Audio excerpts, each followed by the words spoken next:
श्रीमद् भगवत गीता की ये 18 बातें आपके जीवन में ईर्ष्या, मोह, माया, घृणा, लालच एवं काम वासना इत्यादि बुराइयों से मुक्ति प्रदान करेंगी अगर इन्हें आप अपने जीवन में अपनाते हैं। सुख एवं आनंद मनुष्य के भीतर ही निवास करते हैं, परंतु मनुष्य उसे स्त्री में, घर में और बाहरी सुख प्राप्ति के लिए ढूंढ रहा है।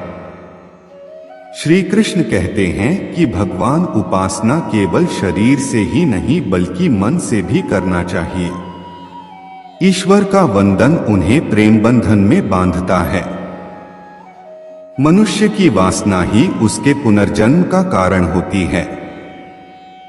मनुष्य इंद्रियों के अधीन है, इसलिए उसके जीवन में विकार और परेशानियां आती हैं। मनुष्य के अंदर धैर्य, सदाचार, नेसह और सेवा जैसे गुण सत्संग के बिना नहीं आते हैं। श्री कृष्ण कहते हैं, जिस प्रकार शरीर से वस्त्र मैल होने पर बदलते हैं, ठीक उसी प्रकार मन में यानी हृदय में मैले होने से उसे निकाल देना चाहिए। जवानी में जिसने ज्यादा पाप किए हैं उसे बुढ़ापे में नींद नहीं आती है, उसे वह पश्चाताप में बिताते हैं। भगवान ने जिसे संपत्ति दी है उसे गाय रखकर सेवा करनी चाहिए, इससे भगवान प्रसन्न होते हैं। जो मदिरा, पान, पराई स्त्री गमन, अनैतिक संबंध, हिंसा, असत्य, मद, आसक्ति और निर्दयता, इन सब में कलयुग का वास है, इसलिए इसका और एक नाम है घोर कलयुग। अधिकारी शिष्य को यानी जो ज्ञान प्राप्त करने में परिश्रम करते हैं उसे अच्छा गुरु अवश्य मिलता है।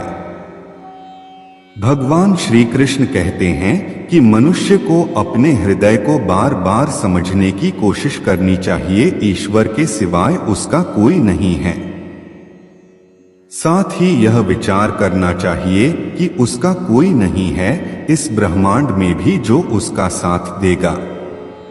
भोग में क्षण भर के लिए सुख प्राप्त होता है, साथ ही त्याग में स्थायी आनंद है। श्री कृष्ण कहते हैं कि सत्संग ईश्वर की कृपा से मिलता है, परंतु कुसंगति में पड़ना मनुष्य के अपने ही विचारों के कारण होता है। लोभ और मोह माया किसी से अधिक लगाव पाप के माता पिता कहे जाते हैं। साथ ही लोभ पाप का बाप ही है।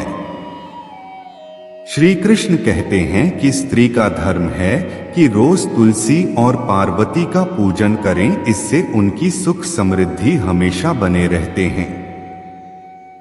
मनुष्य को अपने मन और बुद्धि पर हमेशा विश्वास नहीं करना चाहिए, क्योंकि ये बार बार मनुष्य को दगा देते हैं।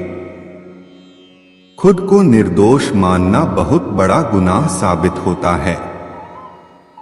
पति पत्नी पवित्र रिश्ता बनाए रखने से भगवान पुत्र के रूप में उनके घर आने की इच्छा रखते हैं। भगवान इन सभी कसौटियों पर कसकर जांच परख कर ही मनुष्य को अपनाते हैं। इसलिए मन में गलत विचार नहीं रखना चाहिए, सदैव आप किसी के साथ प्रेम भाव से रहना चाहिए।